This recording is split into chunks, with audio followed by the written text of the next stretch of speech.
မိမိတို့ပေါ်မှာမတရားမှုကျူးလွန်ထားလိုက်ကြတဲ့ငါရဲ့ဘန္တာတင်တို့တွေကအလ္လာဟ်ရဲ့ရဟမတ်ဂရုဏာကိုကနေနှော်လင်းကြမကင်းမဲ့ကြနဲ့မိမိတို့ပေါ်မှာမတရားမှုကျူးလွန်ထားကြတဲ့လူတွေအဲ့လိုခေါ်လာမယ်မခေါ်ဘူးအေးမိမိတို့ပေါ်မှာဇွလုံလုပ်ထားကြတဲ့လူတွေအဲ့လိုမခေါ်ဘူးဘယ်လိုခေါ်လဲမိမိတို့ပေါ်မှာမတရားမှုကျူးလွန်ထားကြတဲ့ငါရဲ့ဘန္တာတွေငါရဲ့ကျွန်းတွေတို့မတရားမှုကျူးလွန်ထားရင်လည်းတို့ဟာငါရဲ့ကျွန်းငါရဲ့ဘန္တာတွေအလ္လာဟ်တာလာကျွန်တော်တို့လို့ခွန်အားကိုကျူးလွန်ထားကြတဲ့လူတွေမိမိရဲ့ဘက်ကိုအလ္လာဟ်တာလာပတ်သက်စီတော်မူပြီးတော့ငါရဲ့ဘန္တာအဖေကကိုသားကိုနာမည်နဲ့ခေါ်တာနဲ့ငါသားလို့ခေါ်တာနဲ့တူလားပဲမတူဘူးအလ္လာဟ်တာလာခွန်အားကိုကျူးလွန်ထားကြတဲ့ဘန္တာတွေကိုဘယ်လိုခေါ်လဲငါရဲ့ဘန္တာ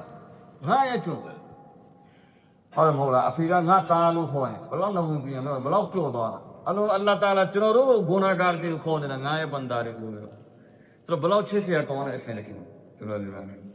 လူသားရဲ့အထဲမှာအလ္လာဟ်တာလာကနှစ်ခုလုံးထည့်တာကောင်းမှုကိုတည်တဲ့စိတ်နဲ့ထည့်တာနဲ့မကောင်းမှုကိုတည်တဲ့စိတ်နဲ့ထည့်တာကောင်းမှုကိုရွေးချယ်နိုင်တဲ့အရေးချင်းနဲ့အလ္လာဟ်တာလာပေးထားတယ်မကောင်းမှုအကုကိုကျူးလွန်နိုင်တဲ့အရေးချင်းနဲ့အလ္လာဟ်တာလာပေးတာနှစ်ခုလုံးလူသားကကောင်းမှုလည်းလုပ်နိုင်တယ်မကောင်းမှုအကုကိုလည်းကျူးလွန်နိုင်တယ်တခါမကောင်းမှုကနေရှောင်ကျဉ်နိုင်တဲ့အရေးချင်းကိုလည်းအလ္လာဟ်တာလာလူသားကိုချင်းမြတ်တော်မူတာဆိုတော့လူသားဟာသူတတ်နိုင်တော့အလ္လာဟ်တာလာသူ့ကိုအရေးချင်းပေးထားတဲ့အတွက်ကြောင့်မကောင်းမှုအကုတွေကနေသူရှောင်ကျဉ်တယ်ဒါပေမဲ့လူသားဖြစ်တဲ့အလျောက်တခါတလေသူတွေကနေပေါ်တာဖြစ်သွားမှာလူသားရဲ့နှလုံးသားတွေကိုဒီဝတ်ဆွစာတွေလာမှာတမန်တော်မြတ်ကြီးဆလ္လာလာဟူအလိုင်ဟီဝါဆလမ်ကိုယ်တိုင်ဗာမရှိတော်မူတယ်အင်နဟူလာယူဂါနူအလာကလ်ဘီငါရဲ့နှလုံးသားပေါ်မှာလဲလာယူဂါနူအုပ်မှိုင်းမှုဖြစ်တယ်ကျွန်တော်တို့မိုးရွာတော့မဲ့ခါကြလို့ရှိရင်မိုးတိမ်တွေတက်လာပြီးတော့အုပ်မှိုင်းတော့ငါရဲ့နှလုံးသားပေါ်မှာလဲအုပ်မှိုင်းမှုဖြစ်တယ်အုပ်မှိုင်းမှုဖြစ်တဲ့ဆိုတဲ့စကားတို့ပေါ်ပါလဲငါရဲ့နှလုံးသားထဲကိုလဲဝတ်ဆွစာတွေလာမသိလျော်တဲ့အသွေးတွေငါတမန်တော်မြတ်ကြီးဆလ္လာလာဟူအလိုင်ဝါဆလမ်လဲဘရှရ်ပဲလူတွေထဲကလူသားတယောက်ပဲအင်နမာအနာဘရှရ်အလ္လာဟ်တာလာတမန်တော်မြတ်ကြီးဆလ္လာလာဟူအလိုင်ဝါဆလမ်ကိုပြောခဲ့မိမိကိုယ်တိုင်နဲ့ပတ်သက်ပြီးတင်ပြောလိုက်အင်နမာအနာဘရှရ်ကျွန်တော်ဟာလူသားတွေထဲကလူသားတူပဲအဲ့ဒါကြောင့်တမန်တော်မြတ်ကြီးငါရဲ့နှလုံးသားထဲကိုလည်းမသိလျော်တဲ့အသွေးတွေကိုအင်နဟူလာယူဂါနူအလာကလ်ဘာလူဖြစ်တဲ့လျောက်လာမှာပဲအင်နဟူလာယူဂါနူအလာကလ်ဘီဟတ်တစတဂဖီရအလ္လာဟ်ဖီလ်ယောမမီယတ်မရအဲ့ဒါကြောင့်ဒါကိုတော့ဟာလေနေ့စဉ်တိုင်းမှာတရက်ကိုအကျဉ်တရာအလ္လာဟ်တာလာရဲ့ထာတော်ပါကနေပြီးတော့ခွင့်လွှတ်မှုကိုတောင်းတာတရက်ကိုအကျဉ်တရာရဲ့လို့ပြောပါလေမရင်မတွန်းနိုင်အောင်အများအပြားငါကိုတော့ကအလ္လာဟ်တာလာရဲ့ထာတော်ပါမှာမဂ်ဖီရတ်ကိုတောင်းခံတယ်ခွင့်လွှတ်မှုကိုတောင်းတာဆိုတော့တမန်တော်မြတ်ကြီးဆလ္လာလာဟူအလိုင်ဝါဆလမ်ကိုSayyidul Awwalin wal Akhirin ကဘာလူသားတရားလုံးရဲ့ခေါင်းတော်နဗီတမန်တော်အပေါင်းတို့ရဲ့ဥဆောင်ဒါလို့ကြီးကျယ်တဲ့ပုဂ္ဂိုလ်ရဲ့နှလုံးသားထဲကိုတော့မှဝတ်ဆွစာရလာတော့ကျွန်တော်တို့ဘန်းလူရဲ့နှလုံးသားတွေထဲကိုဒီလိုခွန်နာနဲ့ပတ်သက်တဲ့အတွေ့တွေမပေါင်းတဲ့အတွေ့တွေမတင်ပြောတဲ့အတွေ့တွေဝင်လာတယ်ဆိုတာဘာမှမထူးဆန်းဘူးဘာမှစိတ်တကြစရာလည်းမရှိဘူးဘာကြောင့်လဲလူဖြစ်ရင်လာမှာပဲဖာအလ်ဟမဟာဖူဂျူရဟာဝတကွာဟာအလ္လာဟ်တာလာကလူကိုဖန်နေတယ်ဆိုတာကဘာတော့လဲနဖ်စနဲ့မူဂျာဟာဒါလုပ်ပြီးတော့ထွက်ရှိလာတဲ့အီဘာဒတ်ကိုအလိုရှိတော်မူဖီရစ်စတာတွေလည်းအီဘာဒတ်လုပ်ကြဖီရစ်စတာတွေရဲ့အီဘာဒတ်နဲ့လူရဲ့အီဘာဒတ်နဲ့ကဘယ်လိုပွားလဲဆိုတော့ဖီရစ်စတာတွေရဲ့ဒီမှာကနဖ်စလည်းမရှိဘူးရှိုင်တန်လည်းမရှိဘူးဖီရစ်စတာတွေတော့ဟာလာမကောင်းမှုဘက်ကိုဆွဲယူနေတဲ့အင်အားတစ်ခုမရှိဘူးကျွန်တော်တို့ကရှိနဖ်စဆိုတာရှိတယ်ချက်ရဲ့အောက်ဘက်တော့အင်အားတစ်ခုရှိတယ်မကောင်းမှုဘက်ကိုသူကဘာလုပ်နေလဲဆွဲယူနေတယ်ဆိုတော့ဆွဲနေဂုဏတွေရဲ့ဆိုတော့ရှိုင်တန်လည်းရှိတယ်ဖီရစ်စတာတွေတော့အဲ့ဒါတွေမရှိဘူးဖီရစ်စတာတွေကဂုဏကျူးလွန်မှုအဝေးကြီးဂုဏရဲ့အသေးတော်သူတို့စီကိုဘရောင်းဝင်ဖီရစ်စတာတွေပြီးတော့ဂုဏကျူးလွန်နိုင်တဲ့အရေးချင်းလည်းသူတို့စီမှာမရှိဘူးအကောင်းမှုကျူးလွန်နိုင်တဲ့အရေးချင်းအဲ့ဒါကြောင့်အလ္လာဟ်တာလာဘာကိုဖန်ဆင်းတော်မူတာနောက်ထပ်အခါကြီးကအတစ်တစ်မျိုးကိုဖန်ဆင်းတော်မူတယ်အဲ့ဒီဖန်ဆင်းကောင်ဘာကိုလဲလူလို့ပြောတာဘာအလ်ဟမဟာဖူဂျူရဟာဝတကွာဟာလူမှာကျတော့နှစ်ခုလုံးရှိတယ်ကောင်းမှုကိုကျင့်ဆောင်နိုင်တဲ့အရေးချင်းတွေရှိတယ်မကောင်းမှုကနေပြီးတော့မကောင်းမှုကိုကျူးလွန်နိုင်တဲ့အရေးချင်းတွေရှိတယ်မကောင်းမှုကနေရှောင်ကျဉ်နိုင်တဲ့အရေးချင်းတွေရှိတယ်လူကိုအလ္လာဟ်ကဖန်ဆင်းတယ်ဆိုတာကဘာတော့လဲအဲ့ဒီစိတ်နဲ့လွန်ဆွဲပြီးတော့စိတ်ကပြောနေတာကနမတ်မဖတ်နဲ့စိတ်ကပြောနေတာရိုဇာမထားနဲ့စိတ်ကပြောနေတာကုရ်အာန်တီလာဝတ်မလုပ်နဲ့အဲ့ဒီစိတ်ကိုစန့်ကျင်ပြီးတော့စိတ်နဲ့လွန်ဆွဲပြီးတော့အာတင်းပြီးတော့အလ္လာဟ်တာလာကိုလုံလိုက်တဲ့အီဘာဒတ်အဲ့ဒီအီဘာဒတ်အဲ့လိုအီဘာဒတ်မျိုးကိုအလိုရှိလို့အလ္လာဟ်တာလာလူသားကိုဘာလို့လုပ်မလဲလားဖ फांसी तो मोहन फरिश्तारे का लोग यो यो इबादत को अल्लाह ताला अनुशीलो मुरे अतलाव ने या भी हो अल्लाह ताला लूगो फांसी ने सुरा हुआ बातल कोना लो चने से अलो खेला रहे थे दिसे का बामा मठूसा लू फिर जो है कोना लो चने से खेला वस्व सारे लाम हो लो लाइन कौंगा दिया लो चेला दाबी में एरी सही है तौसो जग को मलाई ना सही है तौसो जग ने संजय में एरी गोनागा ने भी लो दूगा शौं लाइरे का चलो छे एरी शौं चिंबू को अल्लाह ताला तो मिद्दा दो एरी शौं चिंबू को अल्लाह ताला अनुशी दो अरे तो चीज है इबादत सही का बोलने ने फजर से मठा ने ऐ नहीं दलो नुनी थी ने इसे न्योरे हुया मा सॉन्ग ले छों भी लो ऐ नहीं यार भलो ले था भी लो नमाज पढ़ भी लो ऐ लो कौन ने मोह ले ऐ ये कर मठा लुगा जों का भी लो था ले आए ऐसे देखे हैं अमेसु ऐरी इबादत को अल्लाह ताला तरोता मुठा ऐरी इबादत चौबे दुहा बाबे और अशरफुल मखलूकात के द्वारा नौसो कौन के नमानी ता दोमा पोबीरो मोमियत दे फांजी मंगल सरो मकोने अतुरी वेने सुरागा वसवसारे वेने सुरागा दबामा चनोरुदा सेदा चाले मुजी अम्याजी नु ने सापु को बिरो मेजर से चनो तरो सही मकोन चनो बालो अमन मति अतुरी लाने गोना लु छिने सही दु जीवे फिन अरा कौन अलो फिलारा कौन बाजो ले सुरो ता लूजिगा ने अल्लाह ताला लूजिने या अरे को लोसे भी लो अरे को संजय भी लो अरे गोनारिका ने शाम अरे गोनारिका ने अदर उनको शांजिंगा वे तू को असें मिंदा तो आते भाई मेसी में मिलने लूँ तदें दिया जाए मुझे तो मिले को मची बूसो है ताका बांगा ताऊ उठा दिया किसा रखो महो लुटियों का मेसी मिलने दे मेसी का अकाउंट है सी ने तदें दिया जाए मुझे तो मिले सी ने सी दबे में अल्लाह को चौम ने तुमने लोगों को तू ठही नहीं ने सर हाँ अरे लोग ताऊ ठाके न लो महो ला मेसी में मैंने लुआ बदनजरी मलोग ने दबामा छुसाने के साथ को हो तो अरे गोनारी है वो सोसा वना का कौन नरकुगा बाले सर अल्लाह ताला का तफका गोनारी फिर तो आएंगे सीधे अनिथामी में दूरा फिर ले लिया तो खाते गोना फिर तो तबे नौट बगा अल्लाह ताला का गोना फीजी देखा रहा गोना फीजी दी दुनिया जी में अल्लाह ताला असै को फांदे और मुठारे नौट पका असै फीजी रे अल्लाह ताला थारा असै फीजी उमा खुइरे को सिविल दाया वना नि ला बिरो मेरा रो फीरे असै थे असै लू बिरो खुइरे त आम ने दिबो मालो लो लाम दी में लो खुइरे जब को हम त आ तों जाए मेरा रो नि जुला में अरे में असै लू ला रे खुइरे को अरे लथी वो रे सिविल ना वना ने खुइरे को गा अरे तारो को सा बिरो दी को मचा के दुनिया का ने को आ रो त जी दे जाए फेन अरे थे मां जो का बालो ले सरो दिखोयो तना भी तू या खुई थे मो तू बालो ले कसो यो को थांग भी तो अये में भी तो अरे ये को खुई बता दे उठे ले ते मिटा जो असै पी वाले दिखोयो को तू खुई तू अतप ने से तू लो ले सरो तफा मा अल्लाह ताला असै को फांदे ना रे नोट मा अल्लाह ताला असै फी जी को ले फांदे ना चलो लो ता ने दोनो असम को चोदा भी तो गुनारी का नि शाम अल्लाह चने ने तम को या मुका अरे मतोरसा तखाते ने दूरा फिर जो गोना फिर द्वारे सुने बामा से क्या जम क्यों अल्लाह ताला का गोना फिर दी तारा है अरे वाले तौबा हजरत मौलाना मुफ्ती तकी उस्मानी दामत बरकातुहुमुल आलिया अफ्रीका नंगा वो यो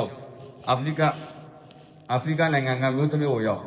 अरे मां हजरत का खजी तो आने ने तौं तलों को क्या को ऐ तौं थे मां का खाना जब जो सीम भी रो अन्यों भी अन्या भी लाइन सौदा अरे मां हजरत का बाबे दले सरो पान दे पुन ती तरो ला पान ने पुन ने अपे दे मो छो ने मो अरे तो बिरो हजरत का बालो ले सरो अरे इमतन ला रे पान ये पुन बत फू को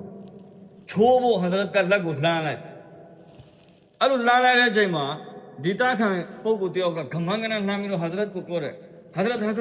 अरे लो अल्लाह ने तो बिरो मठी लाइन अरे मुफ्ती तक सब का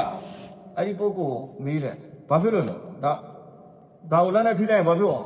वो पोको बाबिलो से दाउला ने ठीक है ये ले बाबी तो आदले खलो लुए खाना को मा सही तन केमी को काय दिलो सही तन सरो मुफ्ती तक उस माने तब कहीं खा रहे लोग अल्लाह का काय भी है ना दुखा केमी को काय खाना बुला तरो खाना कर सही तन ये माने तो काय जब वो किनो तरो चांग जा को केमी को तरो केमी को काय बलो सही तन दीपाए पुन बगु तकाना है अगु असै त मुफ्ती तकी उस्मानी अगु को तोरे हो भी अगु नागारो हो भी ले प्योले लु नादो तोरे ना कैम भी वाई नाले असै तम ဒါပေမဲ့မသိတဲ့လူကြောက်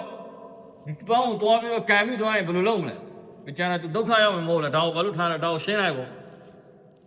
အဲ့မှာဟိုပုဂ္ဂိုလ်ကဘာပြောလဲဆိုတော့မဟုတ်ဘူးလေဒီပန်းပွင့်တဲ့နေရာမှာအောက်ဘက်မှာနောက်အပင်တစ်မျိုးရှိတယ်လူပြောကဒီပန်းကိုသွားပြီးတော့ကံပြီးတော့သူခန္ဓာကိုယ်မှာအစိတ်တက်သွားတယ်ဆိုရင်အောက်မှာရှိတဲ့အပင်ကအရွက်တွေကိုယူပြီးတော့သူသွားပြီးတော့လူချလိုက်အဲ့ဒီအစိတ်ကပြေသွားတယ်အလ္လာဟ်ကုဒရတ်အပေါ်မှာပန်းအောက်မှာအစိတ်တက်သွားရင်ဖြေဖို့တော့အပင်တစ်မျိုးထားရတယ်အဲ့ဒီအပင်အရွက်ကိုစားလိုက်ရင်အစိတ်ပြေသွားတယ်ဆိုတော့တစ်ဖက်မှာအလ္လာဟ်တာလာကအစိတ်ကိုဖန်ဆင်းတော်မူတယ်နောက်တစ်ဖက်မှာအစိတ်ဖြည့်သေးတဲ့အလ္လာဟ်တာလာဖန်ဆင်းတော်မူထားတော်မူတယ်ရှိတယ်ဆိုတော့တစ်ဖက်မှာအလ္လာဟ်တာလာဂုဏကျူးလွန်နိုင်တဲ့အရေးချင်းလူသားကိုပေးထားဂုဏကနေဆောင်ကျင်နိုင်တဲ့အရေးချင်းနဲ့ပေးတာ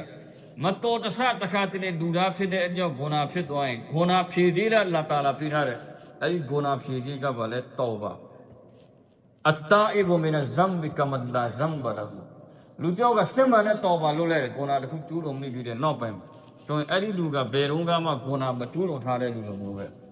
إلا من تاب وآمن وعمل عملا صالحا فأولئك يبدل الله سيئاتهم حسنات نامي أعمال ثما شعور ثما رغم فبو دامت نروسيا توجد كما كراما كاتبين سيد كراما كاتبين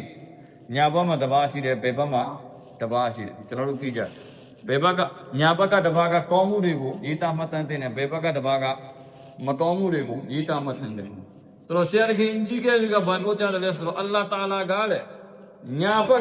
कौमू देखो जीता मत नहते ने कौम के तमागो अमीर रखे ने ठारा गौंजो तुगा गौंजो बेबा का कौम के तमागा नौला सरो लुगा को कौम दुखु को प्युचिन लाइ दे खा चलु से न्या पर का कौम के तमागा छत छिन जी ले नाम या माल थे सही साव आमाल के सही साव हो तो अरे तो छत छिन जी ले बेबा का कौम के तमाजी का ने तू खुद जो यू लिया मतलब तू आ गाँव गाँव लुगा मकान को देखो गुना देखो तू नोला रे खाचा लुची है बेबा का कौन के तमागा तू छच्छे ये शाला लो मैं आ तू ये गाँव गाँव जगह ने तू फिर पूजा युवा न्याबा का कौन के तमागा जगह न्याबा का फरिश्ता तू ये नाम मेरे दिमाग गुना देखो लोला बिचनो ये लाया रो अरे मैं न्याबा का फरिश्ता का तू बाबा ने सुनो खाना ने वो मजीने वो दी बंदा तौबा लो मुलामती बू तौबा लो मुलामती बू अलो तोले हो फरिश्ता ये वो में आ खाना सौ तो और चावल का जब मेरे चलो जिला में अगुरी तो हम लोग यहाँ पर का कौन की तमाम को खाना नहीं हो खाना सौ तो वालों में लोग वो फरिश्ता तो नहीं अच्छा इंटाइट है तो कुछ जाबी ने नौ पे मैं तू नौ रखो प्यार मेरे चलो जिला में तो अगुरी तो हम लोग अलो तत्या में होती जब यहाँ पर का फरिश्ता का एक जिला रो तत्या में होती जब तू अजीब में भी सौ तो वालों में तखापियो दी बंदा दगे तौबा लो ले रे खचल अरे नो पे ये भी नो पे तौबा लो ले रे खचल उसी है अत्ताइबु मिन ज़म्बि कमल्ला ज़म्ब लहु दा सही हदीस खान ने हदीस ये हदीस तो आपे बतिया रे तो अल्लाह ताला माफ में लो पिले दा मो खनो यो में खनो पिले दा मो नामाय अमल ठेगा ने बा अरे गुना को अल्लाह ताला खाओ पिले अबुना का आयत तो आपे बतिया ले सो नामाय अमल थे बंदा का सिम ने तौबा लो ले रे खचल उसी अल्लाह ताला नामाय अमल थे मशीन रे तू ये गुना को वे फे पिले दा मो अरे गुना है ने आमा कौम तो उठे पिले रे दी तौबा का कौम ले दा हसना दा कौम अल्लाह ताला बड़ा अच्छे से कौन है चीज देखेंगे मेरे प्यारे खुदा बड़ा अच्छे से कौन है चीज दा कौम तो उठे पिले युबद्दिलुल्लाहु सय्यिआतिहिम हसनात गुनाह को फैले रे कौम तो पूरी नियम उठे पिले चलो तब मैं तौबा तो सीखन जे तो मुझे तखुगा वाले सरो नदा सयो वाने मो मिमी ये गुनाह ने पत्ता जो नरोना रे मा शद्दे खंगा जैसी आ ना मा द्वारे सुरे खंगा नौ तो खुगा चरो अजल तो लगा वाले गुनाहगा ने लुगा केन लो नियम लुगा गुनाह है वाले सीने तौबा ने लो ने सदा अदे में मिसे लुगा गुनाह है वाले गुनाहगा ने तू सौ नियम तौबा लो रे से में गुनाह है मा तू मसीहा दा दुतिया सीखन जे ततिया सीखन का चजरो वाले अज़्म तो लगा वाले नौ दी गुनाह में चूनो लो बू सो बिरो तंदे ठन छा अरा को अज़्म लो अज़ाइम लो गोरो अज़ाइम लो रे गोरो तंदे ठन छा नौ दी गुनाह को में चूनो लो दी सीखन जे तो ने पीलो मा तौबा का अल्लाह ताला है थानो मा मन रखन जे खाया अयो मा तौबा का तौबा कर बाबा नजमुल हसन रहमतुल्लाह अलैहि तो टीचर है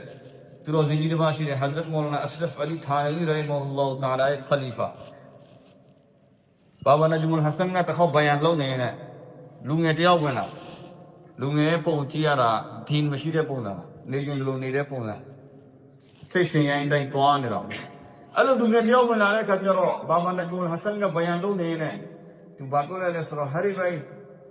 လူတွေပြောကြတဲ့ဒီပုံမှာရှောက်လာရတာခတ်တဲ့သာသနာပုံမှာအမန်လို့ရတာမလွယ်ဘူးတော်ခတ်တယ်လို့ပြောကြတယ်ဘာမှမခတ်ဘူးဘာဝနာဂျူမဟဆန်ပြောညာအဲ့ရဝန်ခံကြီးကျရင်တောက်ပါတစ်ခေါက်လုပ်လိုက်လေအဲ့ဒါဒီကြီးတစ်ခုလုံးပဲနေ့တိုင်းတောက်ပါတစ်ခေါက်ညကြတယ်အေးတောက်ပါလို့လားအဲ့ဒါအဲ့ဒီလူကဒီကြီးတဲ့လူဖြစ်တော့ဘာဝနာဂျူမဟဆန်ကအဲ့လိုပြောတဲ့ခါကျတော့အဲ့ဒီမှာမူဖတီတကီရောဖမာနီဒါမတ်ဘရကာတူလ်အာလီယာအဲ့ဒီဝိုင်းမှာရှိနေဆရာကြီးကိုဘယန်ပြတဲ့ခါကျတော့မူဖတီတကီကမေးတယ်ကျွန်တော်မရှင်းတာတခုရှိလို့ကျွန်တော်မေးချင်တာပါအဲ့ဒါတော့ဘာလဲဆိုတော့ဟာဇတ်ကပြောလိုက်တယ်ဟုတ်တယ်တနေ့လုံးခေါ်နာတွေဖြစ်ခဲ့အဲ့ညမအိတ်ခင်မှာတောက်ပါလို့လေအဲ့ဒီလူကတင်ရှိတဲ့လူကအလ္လာဟ်တအာလာသူ့ကိုဖွင့်လို့လေဆိုတော့ဒီကြီးတစ်ခုလုံးကတောက်ပါမယ်ဟာဇရတ်ကပြောလိုက်တယ်ကျွန်တော်မရှင်းတာတခုရှိလို့မေးပေးရတယ်အဲ့ဒါကဘာလဲဆိုတော့တောက်ပါရဲ့စီကံချက်တွေထဲမှာတစ်ခုပါလဲဆိုတော့အတိုင်းတော့နောက်တော့ဂိုရာမကျူးလို့တော့ပြီဆိုပြီးတော့တန်တိတ်ထန်ချမယ်လူပြောကသူကြည့်နေတယ်မနေ့ကငါအဲ့ရကပြန်ထားပြီးတဲ့နောက်ပိုင်းမှာလောကကြီးတဲ့ကိုခြေချပြီးတော့ငါသွားမယ်လာမယ်အလုပ်တွေလုပ်မယ်ဆိုရင်ခုနထပ်ဖြစ်အောင်သူတည်နေတယ်သူတည်နေတယ်ဆိုရင်သူကတော်ပါကဘယ်လိုတော်ပါဖြစ်မှာတော်ပါတော့စီကံချက်သုံးခုထဲမှာဒါလည်းပါတယ်အဲ့ဒါနဲ့တန်တိတ်ထန်ချမယ်နောက်တော့ဒီခုနကမကျူးလို့တော့ဘူးဆိုတော့အဲ့ဒါနဲ့ဘာဘာနဂျမုလ်ဟဆန်ကမူဖတီတကီဆပ်ကိုဖြစ်ပြီးတယ်ဟာဒီဘိုင်နားမလဲဘူးလားလေလူပြောကနောင်နေကြရင်ဂုဏကိုစီကနေထပ်ဖြစ်မယ်ဆိုတာကိုတီးနေခြင်းကဒါဂုဏနောက်မကျူးလွန်တော့ဘူးဆိုပြီးတော့တန်တိတ်ထန်ချခြင်းနဲ့မဆန့်ကျင်ဘူးလေသူညဘက်မှာသူတော်ပါလို့တယ်အဲ့ဒီတော်ပါမှာသူတန်တိတ်ထန်ချတယ်မနေ့ကကျွန်တော်ဒီဂုဏမလုပ်တော့ဘူးရတယ်ကျွန်တော်အရှင်းကိုဂရိပေးတန်တိတ်ထန်ချလိုက်ဒါပေမဲ့သူစိတ်ထဲမှာတင်းနေတဲ့နောက်နေချလို့ရှိရင်ဂုဏဖြစ်အောင်ပါပဲအဲ့ဒီတင်းနေခြင်းကဒီတန်တိတ်ထန်ချခြင်းနဲ့မဆန့်ကျင်ဘူးတင်းနေတယ်ဆိုရင်လည်းတန်တိတ်ထန်ကတန်တိတ်ထန်ဖြစ်တယ်အောက်မကအောက်မဖြစ်တယ်အဲ့ဒါကိုပြောတာဆိုရင်အဲ့ဒီတင်းနေတဲ့အသွေးကိုကြားတော့ဘယ်လိုလုပ်မလဲအဲ့ဒါကိုဘယ်လိုဖြေရှင်းမလဲအဲ့ဒါကိုဖြေရှင်းတဲ့နည်းကလွယ်လွယ်လေးပဲအလ္လာဟ်ကိုပြောမယ်ယာအလ္လာဟ်ကျွန်တော်ကတော့အရှင်းကိုဂရိပေးတဲ့မနေ့ကဒီနောက်နေ့ကစပြီးကျွန်တော်ဒီဂုဏကိုမကျူးလွန်တော့ဘူးဆိုတော့ဂရိပေးလိုက်တယ်ဒါပေမဲ့ကျွန်တော်ရဲ့တန်တိတ်ထန်မှလည်းအင်အားမရှိဘူးကျွန်တော်မှလည်းအင်အားမရှိဘူးအရှင်းမှပဲအင်အားရှိတယ်အရှင်ကျွန်တော်ကိုမိမိရဲ့ဒီအဇ်မဲ့ပုံမှာကြံ့ကြံ့ခံချက်တင်နေတဲ့အင်အားပေးသနာတော့မူပါအရှင်ထိမ့်သိမ်းတော်မူပါသူတို့အလ္လာဟ်တာလာကိုပြောတယ်။နောက်နေ့ထပ်ပြတဲ့ညတိုင်းထပ်ပြီးတစ်ခါတော့ပါလို့အဲ့ဒီတော့ပါမှာတစ်ခါထပ်ပြီးတော့တန်လိုက်တန်ချအဲ့ဒီတိုင်းတော့ရဲ့မေဟာဒင်းရှိတဲ့လူပဲ။ဘာဝနဂျမုလ်ဟဆန်ကအဲ့လိုဆိုတော့ဟဒရတ်အီမမ်ဂဇာလီရဟီမဟူလာတာလာကနှစ်ခုခွဲပြီးတော့ပြောတယ်တစ်ခုကတော့ပါနောက်တစ်ခုကအစ္စတိဂ်ဖာतौबा ने इस्तिगफार ने मतलब तौबा में चलो दिसी गंजा तो मुझे इस्तिगफार में चलो दिसी गंजा मुझे तांडे था छा में फिर दिसी गंजा मुझे लुटियों का तांडे था मछा नहीं लो तौबा में लोग इनको सोए ले इस्तिगफार लोग नहीं लोया इस्तिगफार है लोग वो वाले अल्लाह ताला जी का निखल लोगों को ताऊ ना यार अल्लाह चलो को खल लो तुम अरे तो का नरुना रे मशलियों वाने मुझे रे ना गुनाहगार ने केन लोग मुझे रे तो इस्तिगफार लोग लिया बोलो गुनाह में मसीह या अल्लाह तनो ngomong भी लो तो अल्लाह का होगा नमाज सरकार का नमाज सरकार मफाना है दी टाइम लो वुजू लो मसीह लो नमाज को फाना है दी टाइम अल्लाह को रुजू लो भी लो या ये सल्ला ने अल्लाह दिगा ने खुन लो को ताऊ ले को तान नहीं था मछा नहीं कुछ हो है इमाम गजाली है बोले तो लू देसी है तू को पेमो तो तू सोंग फैला और दिगा हिसाब में नमाज पढ़ो मैं लेकिन हिसाब में नहीं रहा कुरान तिलावत दो मैं खुना रेगा नहीं साउंड मत दबे में जाएंगे ने तू आयु ने बोना तो पूरे ना रे अरी बोना डाले ना मसाउना जी पूरा मुझे मसाउना जी तू मतलब ना मसाउना अरी बोना तो पूरे लोगों में नहीं ना चीज़ उन्होंने ने लुटियों का बामा बोना लो तो सुने बामा अलग मुझे थो मुझे बोना लो सुने दिलों का मुपाय बांस सुना इस्लामिक बांग हो इस्लाम से ने लेपरे बांग हो यो बांग सुनी तो से ने लेपरे बांग सुनी अरी माँ तू अलग हुए हारे सुने तू बोना तो पूरे मशीनဒီဂုဏကနေပြီးတော့သူမဆောင်နိုင်ဘူးသူမိသားစုရှိတယ်ဝန်သားရဲ့တခြားဘာလုံးကလည်းသူဒီမှာမရှိဘူးတခြားဘာလုံးကမရှိဘူးလေဘူးဝန်သားရဲ့သူဖြည့်ရှင်းမှာအဲ့လိုနေထားမှသူနောက်သားရပြီးတော့သူတော်ပါလုံးမယ်ဆိုပြီးတော့ဆုံးဖြတ်လိုက်တယ်ဆိုရင်သူစဉ်းစားမှာဘယ်လိုလုပ်မှာငါဒီလုံးကနေသူချက်ချင်းကြီးထွားလိုက်ရင်ငါလည်းငတ်တော်မယ်ငါ့မိသားစုလည်းငတ်တော်မယ်ဆိုရင်သာသနာပညာရှင်တွေကဘာမှမရှိတော့ဘူးကြဆိုချက်ချင်းမထွားလိုက်ဘူး တခြားဘယ်ဂုဏတွေကနေသူတော်ပါလို့နဲ့လေအဲ့ဒီဂုဏတွေကနေတော်ပါလို့လေဒီဂုဏတခုကိုခဏထားတော့နမတ်ဖတ်တော့မယ်ဟာလားကုရ်အာန်တီလာဝတ်တော့မယ်ဂုဏတွေကနေရှောင်းနေမှာဆိုပြီးတော့သူဆုံးဖြတ်လိုက်ဒါပေမဲ့ဒီဂုဏတခုကနေသူအခုမရှောင်းနိုင်ဘူးတခြားအလုပ်ကူမှမရှိဘူးဆိုတော့သာသနာပညာရှင်တွေအမေကြီးဒီအလုပ်ကနေမထွက်လိုက်နဲ့ဒီအလုပ်ကိုလုပ်နေအောင်ဒါပေမဲ့ဒီအလုပ်ကိုလုပ်နေခြင်းနဲ့သူနောက်တစ်ဖက်ကနေ istighfar လဲလုပ်အလ္လာဟ်ကြီးကနေခွင့်လို့မှုကိုလည်းတောင်းနေနောက်တစ်ဖက်ကနေသူဘာလို့နေရမလဲဆိုတော့အလုပ်အတက်တစ်ခုကိုရှာအောင်အလုံးမရှိတဲ့လူတယောက်ကဘလို့အပူသူတွေနဲ့အလုံးကိုရှာတယ်အဲ့လိုမျိုးသူနောက်အလုံးတစ်ခုကိုသူဘာလုပ်ရမလဲ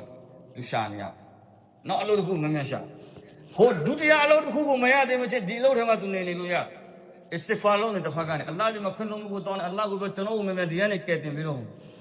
istighfar တက azm ရ shart မရှိဒါလေးတဲ့ချခြင်းဆိုတဲ့စိတ်ကရ istighfar တော့အီမမ်ဂဇာလီရေးထားဒင်းကဘာသာလဲတဘလီဂ်ဒင်းတယ်တဘလီဂ်ဒင်းမှာအဲ့ဒီအော်လုံးမှာလဲစီistighfar ka pomalo ne muslim daye bawa hai ma istighfar shin istighfar allah ji ga ne khon mu ko taw ne tcho guna de ga ne ko ma saw ne lu so ne istighfar lo di istighfar ga tano lu bawa ma tano lu yin sai tu ne ya de pyatana de alon ne thi istighfar lo ji Hazrat Hasan Basri rahimahullah taala ji ko Hazrat Hasan Basri taniya ma thai ne pok ko tyo la bi ko ba mi le so loကျွန်တော်နေတဲ့ရရွာဒေသမှာမိုးခေါင်ရေရှားဖြစ်နေHazrat ဘာဖိုင်းကောင်းတယ်ဘာလို့ဆိုတော့ Hasan Basri ကကိုဘာလို့လဲဆိုတော့ istighfar လို့ istighfar ဖတ်လို့မဟုတ်တော့ဖတ်လို့ပြောတာမဟုတ် istighfar လို့ istighfar ဖတ်လို့ပြောရင်ဒီတရားဘာထင်ကြလဲဆိုတော့ astaghfirullah ဖတ်လို့ပြောတယ်လို့ဆို astaghfirullah အဲ့ဒါပဲပါကျွန်တော် Allah ရှိမဲ့ဒီကနေခွင့်လို့မှုကိုတောင်းခံပါဒီ astaghfirullah ဖတ်ခြင်းကပဲ istighfar မဟုတ်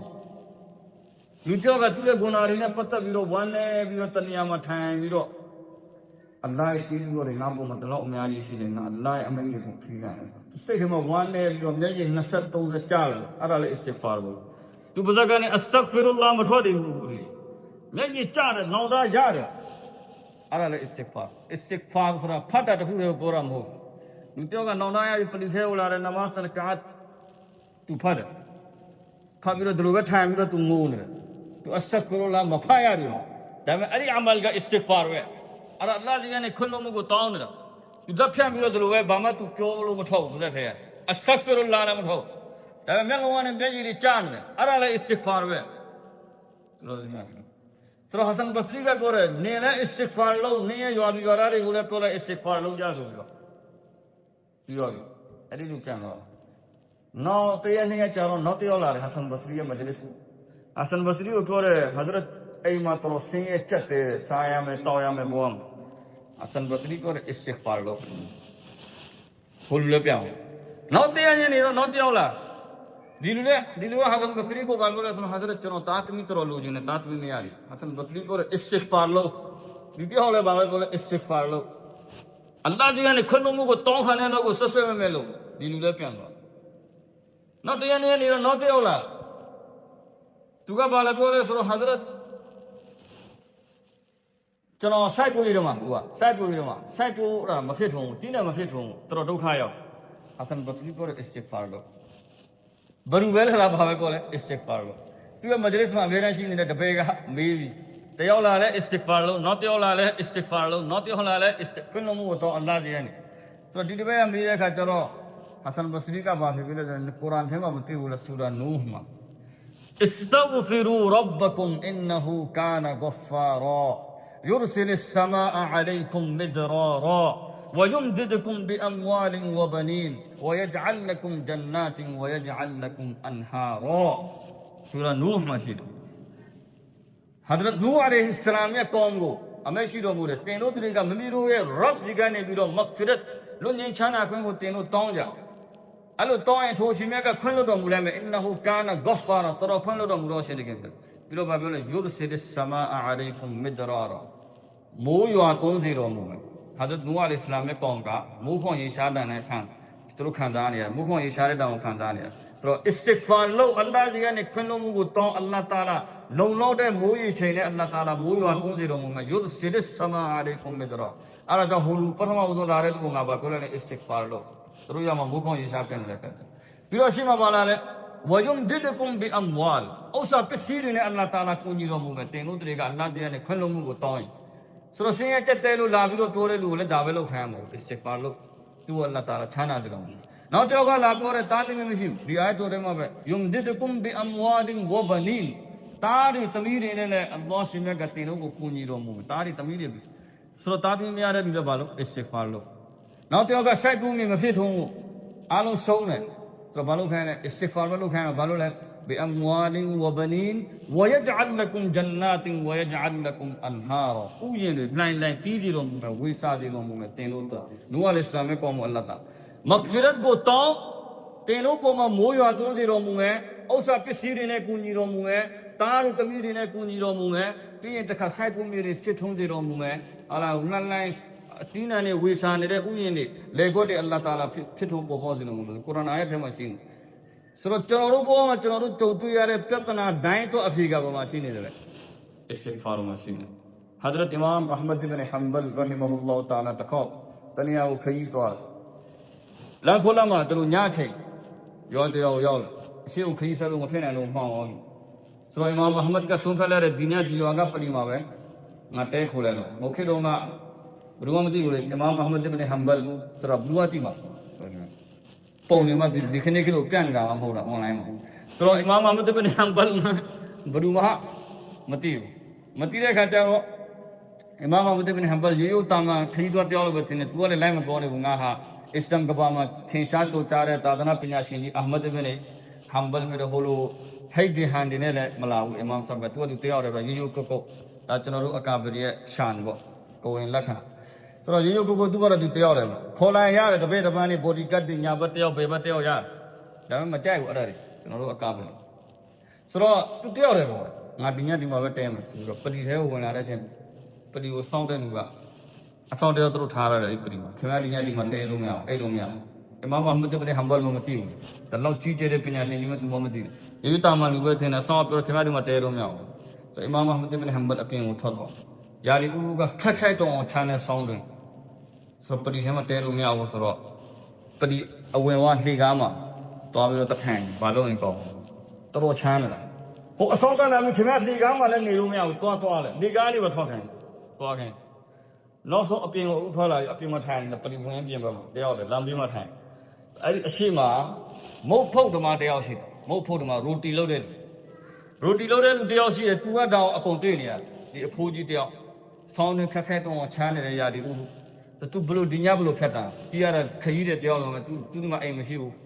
တဲခိုးကိုသူကစင်မျိုးတွေအတိတွေမရှိဘူးစားနေဒီမိုးဖို့ဓမ္မကဘာလို့လဲဆိုတော့လာကျွန်တော်ဆိုင်မှာတဲသူ့အိမ်မှာသူဘာလို့လဲ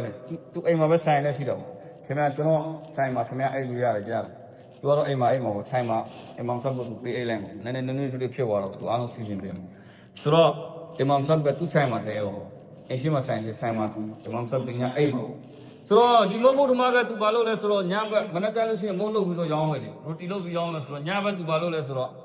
ဂျုံနေတယ်ဟိုဟာလုပ်တယ်ဒီဟာလုပ်တယ်အီမာမ်အဟမဒ်ဘင်ဟမ်ဘလ်ကြည့်တယ်လို့တဲ့သူတခုခုလုပ်ပြီးဆိုဘာလဲအစတက်ဖီရုလာဂျုံနေနဲ့မကြာခဏအစတက်ဖီရုလာဂျုံမို့ယူရင်လည်းအစတက်ဖီရုလာဒီမှာဖြူရင်တကောအစတက်ဖီရုလာတောင်းဆောနဲနေတယ်မကြာခဏအစတက်ဖီရုလာဆိုတော့အီမာမ်အဟမဒ်ဘင်ဟမ်ဘလ်ကကြည့်နေနောက်မနက်ကျတော့ရိုတီလုပ်ပြီးရောင်းတဲ့ခါကျတော့လေသူဂျုံခန်းတဲ့ခါကျလို့ရှိရင်အစတက်ဖီရုလာဂျုံခန်းတော့လားပြီးရင်တခါဒီဂျုံကိုမိဖို့ထဲမှာသူတို့ကြားတဲ့ခါကျရင်တစ်ခေါက်ဖတ်အစတက်ဖီရုလာပြီးရင်နံပြားကိုပြန်ထုတ်ရင်အစတက်ဖီရုလာဒီတစ်ခုပဲသူဆိုလို့အစတက်ဖီရုလာယာအလ္လာကျွန်တော်ခွင့်လို့တော့မဟုတ်ယာအလ္လာကျွန်တော်ခွင့်လို့တော့ဒါပဲသူဆိုလို့အီမာမ်အဟမဒ်ဘင်ဟမ်ဘလ်ဒီလိုကြည့်နေတယ်တော်အံ့ဩကြီးဘာမှသူမတော့ကျွန်တော်တို့ဒီကနေ့ဝလီဖာတွေလိုက်ဆရာတယောက်လိုက်ဆရာဘာဖိုင်ကောင်းတယ်ဝလီဖာတစ်ခုနောက်ဆရာတယောက်လိုက်မင်းနောက်ဝလီဖာတစ်ခုပြောရတယ်နောက်ဆရာတယောက်လိုက်မင်းနောက်ဝလီဖာတစ်ခုပြောရတယ်ဝလီဖာတွေများပြီးကိုယ့်အကိုရှုပ်ပြီးတော့ဘာမှမဖတ်ပြတော့ဝလီဖာတွေများပြီးကိုယ့်အကိုရှုပ်ပြီးတော့ဘာဖတ်လို့ဖတ်ဘယ်ဖတ်လို့ဖတ်အောင်ဒီဘယ်မှာဆုံးအောင်ဒီဘာမှမဖတ်ပြတော့ဘယ်ကျွန်တော်ဘာပဲလာဟောလာဝလာကူဝတ်တိုင်လာလာမဟုတ်တားများနေပြီဝလီဖာတွေတမန်တော်မြတ်ဆလ္လာလဟ်အလัยဟိဝါဆလမ်ဘာပြခဲ့လဲအဲ့ဒါပဲပြတယ်ရပြီဘတ်တမန်တော်ဘာပြလဲလာဟောလာဝလာကူဝတ်တာအလ္လာဘില്ലാနောက်တစ်ချို့ကျွန်တော်ဘာလဲအစ္စဂ်ဖာလို့အဆဂ်ဖီရုလာ ဆိုတော့ဒီဆရာဘာမှမတောက်လို့ခင်ဗျာတချို့ကအထူးဆန်းလည်းဘာမှလည်းမပြီးဘူးသူတို့လည်းထူးဆန်းနေရမှာအဆန်းဆန်းမကြားဘူးတဲ့ဟာတွေပါဝစီဖာတယ်ဆိုအဲ့ဒါနဲ့သူကြည့်နေတယ်ဒီမဟုတ်ဘူးမှာကဒီအစတက်ဖရလာတခုပဲဟာအီမာမ်အဟ်မဒ်ဘင်ဟမ်ဘလ်သူ့မေးတယ်တင်းဒီမှာထူးခြားချက်တစ်ခုတွေ့ရတယ်ဘာပဲလို့အစတက်ဖရလာအလ္လာဟ်ရဲ့နဲ့မခွင့်လို့မကိုတောင်းဒီအစ်စဖာရဲ့ဘရကတ်ဘာတွေ့ရလဲတင်းရဲ့ဘဝထဲမတွေ့ရတူတယ်လို့မခွင့်ဘူးအားနေအစတက်ဖရလာအစတက်ဖရလာအလ္လာဟ်ရဲ့နဲ့ခွင့်လို့မကိုတောင်းတခုခုဒါရဲ့ဘရကတ်ကိုတွေ့ရအောင်ဆိုဘာဘရကတ်ရှိတယ်ဒီမှာတင်းဘဝထဲမှာဘာဘရကတ်တွေ့ရလဲအစ်စဖာရဲ့ဆိုမဖို့မှာဘာပြောလဲဆိုတော့ကျွန်တော်စိတ်ထဲမှာဆန္ဒတစ်ခုခုပေါ်လာလို့အလ္လာဟ်ကြီးမှာတောင်းလိုက်ချက်ချင်းအလ္လာဟ်တာလာဖြည့်ပြီးပေးတဲ့နာတော့မဟုတ်ဘူးဒါပဲလို့တော့မဟုတ်တော့ကျွန်တော်တို့ပဲပြောရမှာနောက်ပါလို့နေတယ်လို့ဘာအခက်ခဲပဲကျွန်တော်အလ္လာဟ်ပြောလိုက်အလ္လာဟ်တာလာကြီးခက်ခဲအများဆုံးဖြည့်ရှင်းပေးတဲ့နာတော့မလဲလူကျင်တာတစ်ခုခုပဲအလ္လာဟ်ပြောလိုက်အလ္လာဟ်ချက်ချင်းအများဆုံးဖြည့်ပြီးပေးတဲ့နာတော့မလဲဒါပေမဲ့ကျွန်တော်ဆန္ဒတစ်ခုကတော့အခုထိမပြေရသေးဘူးဆန္ဒတစ်ခုပဲကျန်တဲ့ဆန္ဒအကုန်အလ္လာဟ်တာလာဖြည့်ပြီးပေးတဲ့နာတော့အဲ့ဒီဆန္ဒကပါလေမပြေရသေးတဲ့ဆန္ဒဆိုတာပါလဲဆိုတော့ဒီမောဖို့မှာကဘာပြောလဲဆိုတော့အစ္စလမ်ကဘာမှာထင်ရှားကြိုးကြားတဲ့ပညာရှင်ကြီးတစ်ပါးရှိတယ်အာမတ်အဘ်ဟမ်ဘလ်ဆိုတဲ့နာမည်နဲ့သူဟာဒီစ်ရဲ့ဒရစ်ပဲလူတိုင်းနဲ့ချီပြီးတော့လာပြီးတော့သူရဲ့ဒရစ်မှာပါဝင်ကြတယ်သင်ခန်းစာမှာသူကတပည့်တပန်းနဲ့အစ္စလမ်ကဘာမှာသူပြန့်နှံ့တယ်သူတပည့်သူရဲ့ဟာဒီစ်တင်ယူတဲ့တပည့်အီမာမ်အဟ်မဒ်ဒိတ်တဲ့ပညာရှင်ကြီးသူတဖုံးပေါ်လာရဲ့မွတ်စလင်တွေအားလုံးကြီးအောင်အဲ့တော့လက်ခံအဲ့တော့အီမာမ်အဘ်ဟမ်ဘလ်ကိုအဲ့ဒီအချိန်ကိုအုပ်ချုပ်တဲ့ဘုရင်ကလမ်းမနေတယ်လမ်းလွဲနေတာမိုတဇီလီလို့ခေါ်ကုရ်အာန်ကိုအလ္လာဟ်ရဲ့မခလုကလို့ခေါ်တယ်သူကဘရုကိုမဲလေအီမာမ်အဟ်မဒ်ဘင်ဟမ်ဘလ်ကိုမဲတဘောသူရဲ့ယက်တီချက်ကိုအီမာမ်အဟ်မဒ်ကလက်ခံလိုက်အစ္စလမ်ကဘာမှာရှိတဲ့လူတွေအားလုံးဘာလို့လိုက်မလဲလက်ခံလိုက်အီမာမ်အဟ်မဒ်ကိုမဲအီမာမ်အဟ်မဒ်ကလက်မခံကုရ်အာန်ကအလ္လာဟ်ရဲ့ဖန်ဆင်းခံမဟုတ်အလ္လာဟ်ရဲ့ကလာအလ္လာဟ်ရဲ့ဇာတိတော်ကနေထွက်လာတဲ့အလ္လာဟ်ရဲ့နှုတ်ခဘတ်တော်အလ္လာဟ်ရဲ့မခလုအဖန်ဆင်းခံမဟုတ်အီမာမ်ကုရ်အာန်ဆိုတာဒီနေရာမှာဒီစာရွတ်တဲ့စာအုပ်အဖုံးနဲ့အဲ့ဒါတွေပြောနေတာမဟုတ်ကုရ်အာန်ကိုပြောနေတာကုရ်အာန်နဲ့အနှစ်သာရကိုပြောနေတာဒါဘယ်လိုအလ္လာဟ်ဖန်ဆင်းခံပြင်မယ်ဒါအလ္လာဟ်ရဲ့မခလုဘယ်လိုပြင်မယ်ဒါအလ္လာဟ်ရဲ့စကားလေမဟုတ်လားဆိုတော့အီမာမ်အဟ်မဒ်ဘင်ဟမ်ဘလ်ကလက်မခံဘူးခင်ဗျားပြောတယ်ကုရ်အာန်ကအလ္လာဟ်ရဲ့မခလုပြတဲ့အထောက်ထားယူတာအထောက်ထားခိုင်းမှုနဲ့ဆိုရင်ကျွန်တော်ဘာလုပ်လက်ခံမဘယ်အထောက်ထားလာမဒီမိုတဇီလီဖစ်ကဲမိုတဇီလာလို့ခေါ်တယ်နားမာတဲ့အုပ်စုတော့ဆိုတော့အီမာမ်အဟ်မဒ်ဘင်ဟမ်ဘလ်ကိုမဲတယ်အီမာမ်အဟ်မဒ်တော့လက်မခံရကောင်းလားသူထောင်ချတယ်ကျိန်တံပေးတယ်အမျိုးမျိုးပွဲခံအီမာမ်ကကျိန်တံပေးတဲ့နေရာမှာဒီကျိန်တံကဘလောက်ပြင်းထန်လဲဆိုတော့တမိုင်းပညာရှင်တွေပါရေးကြလဲဆိုတော့စင်ကိုရိုက်စင်ကအော်ပြီးတော့တမူယူထူးနဲ့ပြေးမယ်အဲ့တော့ပြင်းထန်တဲ့ကျိန်တံအီမာမ်အဟ်မဒ်ကိုရိုက်တယ်တဲ့လားတခေါက်မှလို့လဲဆိုတော့အီမာမ်အဟ်မဒ်တက်ရှိမှာလူတယောက်ကိုခေါင်းဖြတ်ပလိုက်အီမာမ်ဆပ်လန့်သွားရအောင်လန့်ပြီးတော့ကိုယ်လည်းခေါင်းဖြတ်ခံရမှာကိုကြောက်ပြီးတော့ဘုရင်ရဲ့အလိုကျပြောလိုက်အောင်ကုရ်အာန်ကအလ္လာဟ်ရဲ့မခလုဖြစ်တဲ့ဖန်ဆင်းခံဖြစ်တယ်သူအရှင်မခေါင်းဖြတ်လိုက်တာဒီတယောက်အီမာမ်အဟ်မဒ်တီနေပဲအဲ့ဒီမှာဘုရင်အနားမှာထိုင်နေကြတဲ့တချို့အာလင်တွေရှိတယ်အဲ့ဒီထဲမှာရှာဖီအီအာလင်တယောက်ရှိတယ်ရှာဖီအီမာမ်ရှာဖီရဲ့တပည့်ဟိုမှာခေါင်းဖြတ်လိုက်တယ်တခြားလူတွေကြောက်နေတဲ့အချိန်အီမာမ်အဟ်မဒ်ကအဲ့ဒီရှာဖီအီအာလင်ကိုလမ်းကြည့်ပြီးတော့ပြောလဲအဘေရောမတ်အလာမှာအီမာမ်ရှာဖီကဘလို့ဖတ်တော်ပေးတာလဲရှာဟိုအာလင်ကပြောတယ်ဟာလေခင်ဗျားကိုခေါင်းဖြတ်ဖို့လုပ်နေတယ်ခင်ဗျားအခုဒီမဆာလာမင်းနေနိုင်တယ်တော့ခင်ဗျားတို့ဒီမှာခေါင်းဖြတ်ဖို့လုပ်နေခင်ဗျားမဆာလာမင်းနေတယ်အလ္လာဟ်တော့သူတို့အလ္လာဟ်ကိုပဲကြောက်လို့မကြောက်ရိုက်တယ်ပြီးရင်ပြန်ပြီးတော့တိုက်ပိတ်တယ်လို့ခေါ်တယ်တိုက်ပိတ်တယ်ဘာမှမမြင်ရတဲ့နေရာမှာတော်ပြီးတယောက်တစ်ခါအမှောင်နဲ့တိုက်ပိတ်တယ်လို့အီမာမ်မဟမ္မဒ်ကိုရိုက်တယ်ပြန်ထည့်တယ်ရိုက်တယ်ခေါ်ပြီးရိုက်တယ်ပြီးရင်ပြန်ထည့်တယ်သူအလိုကျစကားမပြောရတော့ကောင်းလားဆိုရိုက်တယ်ပြန်ထည့်တယ်တခါအီမာမ်မဟမ္မဒ်ကိုမင်းမှုထမ်းတွေကဆွဲခေါ်သွားတယ်ဟိုမှာတိုက်ထဲကိုပြန်ထည့်ဖို့ထောင်ထဲကိုပြန်ထည့်ဖို့ဒီမှာရိုက်ပြီးတော့ပြန်လာတယ်အဲ့ဒီချိန်မှာဓမြတယောက်ကဓမြတယောက်နဲ့တဆုပ်ဓမြကိုလည်းမင်းမှုထမ်းနဲ့စစ်သားတွေကဖမ်းလာတယ်သူ့ကိုလည်းချိန်တံပေးတော့ဆိုတော့ဓမြကအီမာမ်မဟမ္မဒ်ကိုဘာပြောလဲဆိုတော့ကျွန်တော်ဓမြတိုက်လို့ချိန်တံထိတာဒါပါနဲ့ဆိုရင်အခေါက်90ရှိပြီအခေါက်ဘယ်လောက်ရှိပြီ90ရှိပြီအခုကျွန်တော်ကိုတို့ပြန်လွှတ်ရင်လည်းကျွန်တော်ဓမြသွားတိုက်အောင်မယ်အခုတို့ကျွန်တော်ပြန်လွှတ်ရင်လည်းကျွန်တော်ဘာလုပ်အောင်မယ်ပြီးရင်တို့ပြန်ဖမ်းပြီးကျွန်တော်ချိန်တံပြန်ခံအောင်ပြီးရင်ကျွန်တော်ပြန်လုပ်အောင်တို့ပြန်လွှတ်ရင်ကျွန်တော်ဘာလုပ်အောင်မယ်ဓမြပြန်တိုက်အောင်မယ်ဆိုတော့အီမာမ်ဆပ် ခင်ဗျားကအမှန်တရားတော့ကျိန်တန်ခံတော့ခင်ဗျား istiqamat နဲ့ပါလို့ပါအဲ့ဒီကျိန်တန်ကိုခါကြည့်ပြီးတော့ခံမှာကျွန်တော်တို့ဘာမှမဟုတ်တဲ့ကောင်ကျွန်တော်တို့မကောင်းတဲ့လူကြောက်တော့မှဓမြတိုက်တဲ့အလုပ်ကိုမှကျွန်တော် istiqamat ရှိတာခင်ဗျားအလ္လာဟ်အတွက်ဘာမှတကြီးတရံဖြစ်ရအကြောင်းမရှိဘူးဒီအလုပ်ပေါ်မှာခင်ဗျားဟာကြက်ကြက်ခံပြီးတော့ရက်တည်ပါအီမမ်အာဟ်မတ်တော် motivation ရပါတယ်လို့ဒီခေတ်မှာပါပြော motivation စိတ်သက်ခိုင်မာမှုရပါတယ်ဓမြတွေအီမမ်မုဟမ္မဒ်အစ်ဘင်ဟမ်ဘယ်နောက်ပဲလွတ်သွားတယ်မင်းပြောင်းသွားတယ်မင်းအပြောင်းလဲပြောတော့အီမမ်မုဟမ္မဒ်လွတ်သွားတယ်အီမမ်အာဟ်မဒ်ဒီနမတ်ဖတ်တဲ့အဲ့ဒီဓမြတော့ဒွါလုပ်ပြီးတယ်နမတ်ဖတ်တဲ့အဲ့ဒီဓမြတော့ဒွါလုပ် istiqamat ကိုတင်ပြီးလို့ဒီဓမြဆိုတော့အီမမ်မုဟမ္မဒ်ကတော်ကြီးကျယ်တဲ့ဘူးဆိုတော့ဒီမောဖို့မှာကဘာပြောလဲဆိုတော့ဆန္ဒတစ်ခုပဲမဖြစ်သေးတာအဲ့ဒီဆန္ဒကဘာလဲကျွန်တော်အီမမ်အာဟ်မဒ်နဲ့ဆုံးတယ်အခုဒီအဲ့ဒီဆန္ဒမဖြစ်ပါဘူးအီမမ်အာဟ်မဒ်အစ်ဘင်ဟမ်ဘယ်ပြောတယ်ဟာတင်းရဲ့ istighfar ကြောင့်ပဲလေငါအရှိကပလီမှာတဲခွင့်မရတာအစောကငါ့ကိုပလီကနေမောင်းထိုးလိုက်တာနောက်ဆုံးလေကားမတော့မပေးနေဘူးမောအဲ့ဒီလေကားကနေထပ်ပြီးတော့မောင်းထိုးတယ်အဲ့ဒါတွေအားလုံးကဘာကြောင့်တင်းရဲ့ istighfar ကြောင့်တင်းတွေ့ခြင်းမြင်ခြင်းနေတဲ့အာဟ်မဒ်အစ်ဘင်ဟမ်ဘယ်ဆိုတာကျွန်တော်ပဲဖြစ်တယ်လူဆိုင်ကိုဆက်မဲကိုရောက်လာတယ်ဘာလို့အီမမ်မုဟမ္မဒ်အစ်ဘင်ဟမ်ဘယ်တဘာရဲ့ဘရကတ် istighfar ရဲ့ဘရကတ်အတနာကြီးကနေခွင့်လို့မှုကိုတောင်းတယ်ယာအလ္လာဟ်ခွင့်လို့တော့အစတဂ်ဖီရုလ္လာအစတဂ်ဖီရုလ္လာအတိတ်ကိုစဉ်းစားပြီးတော့ယာအလ္လာဟ်ကျွန်တော်ခွင့်လို့အစတဂ်ဖီရုတော့ကျွန်တော်တရားရင်ဟာဘိုင်းရဲ့ဘဝမှာကြုံတွေ့နေရတဲ့အခက်အခဲအားလုံးကိုအလ္လာဟ်တာလာပြေးခဲ့ပြီးတော့ခေါနာမတော်ရစားဖြစ်သွားရင်တောပါလားအလ္လာဟ်ရှိမှမို့တန်လိုက်တာချလိုက်နောက်ဒီကုနာကိုမချိုးတော့တန်လိုက်တာချလိုက်နောက်ဖြစ်တော်မလားမသိဘူးအလ္လာဟ်ကိုယာအလ္လာဟ်ကျွန်တော်ကတော့တန်လိုက်တာချလိုက်ကျွန်တော်မှဘာရမှမရှိဘူးအရှင်ကြည့်တယ်အရှင်ကိုအားကိုးပြီးတော့ကျွန်တော်တန်လိုက်တာချလိုက်တာအရှင်ကျွန်တော်ကိုကူညီတော့ဒီတစ်ခုပြောလိုက်နောက်နေ့ထပ်ဖြစ်သွားလားထပ်ပြီးတော့ပါလို့စိတ်တကြီးကဒီတိုင်းကောတောဘာရဲ့ဘရကတ်ကတော်ကြီးမှာဟဆန်ဘဆရီရဟီမဟူလာတာအာလာရဲ့မှာလူငယ်တယောက်ရှိဒီလူငယ်ကသူ့ပဲဆုံးသွားတဲ့ခါကျတော့သူကြည်တဲ့ချမ်းသာသွားအမှုရတယ်လူကစေကြတဲ့ရွယ်မှာချမ်းသာသွားတဲ့စဉ်တော့တော်အနေရရှိဘေချာရာရုတ်တရက်ကြီးချမ်းသာသွားတော့သူစိတ်ကိုသူမထိန်နိုင်အရက်တောက်တယ်ဇေနာလှုပ်တယ်တောင်းကစားလှုပ်တယ်အကုန်လှုပ်တယ်မကောင်းဘူးမှလည်းအားလုံးသူစိတ်သူမထိန်နိုင်သူရဲ့အမေကတော်ကောင်းတယ်ဘူးသူရဲ့အမေကအလ္လာဟ်ပါဟဆန်ဘဆရီရဲ့မဂျလစ်ကိုတွားပြီးထိုင်တယ်တာတာတကားတွေကိုနားထောင်သူရဲ့အမေကဆိုတော့သူတာတို့ပြက်စီးနေတာကိုသူ့ပြီးတော့အမေကတော်ခံစားမကြာခဏသူတောက်ပြောတယ်တာကိုပြင်လိုက်တော့တော်ပါလို့လဲတော့ဟဆန်ဘဆရီရဲ့မဂျလစ်မှာတွားပြီးတော့ထိုင်သူရဲ့ထိုင်ဝဲမှာပြန်ဟဆန်ဘဆရီရဲ့လက်ပေါ်မှာတော်ပါလို့ပြီးတော့ကိုပြင်လိုက်တော့ဒီခရီးရလက်မခံတော့နားမထောင်ဒီကောင်းလေးကဒီလိုပဲသူနေရှင်ဒီလိုပဲနေတယ်ဆူဆူမမိုက်ပိပိတိတိအဲ့လိုနဲ့ဘာဖြစ်တယ်လဲဆိုတော့များတော့အဖြစ်အဲ့လိုမျိုးနေတဲ့ခါကျလို့ရှိရင်ယောဂဇိုးတွေဆွဲကပ်လာပြီရှိတော်တော်ကြီးမားတဲ့ယောဂတွေကြောက်စရာကောင်းတဲ့ယောဂသူလည်းအဲ့လိုမျိုးပဲအင်မတန်ဆိုးရွားတဲ့ယောဂတခုသူခန္ဓာကိုယ်မှာဆွဲကပ်သွားတယ်သူမိကပကြတွေကုပေးတယ်အတော်ဆုံးဆိုတဲ့တမားတော်တွေခေါ်ပြီးတော့ကုပေးတယ်ဒါပေမဲ့မကောင်း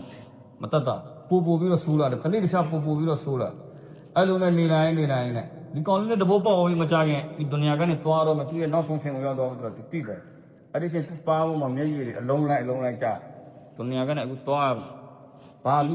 လုပ်ထားဘာတခုမှသူမလုပ်အဲ့ဒီချိန်မှာသူ့အမေကိုသူဘာပြောလဲဆိုတော့အမေဒါတော့ဘာလုပ်ချင်တယ်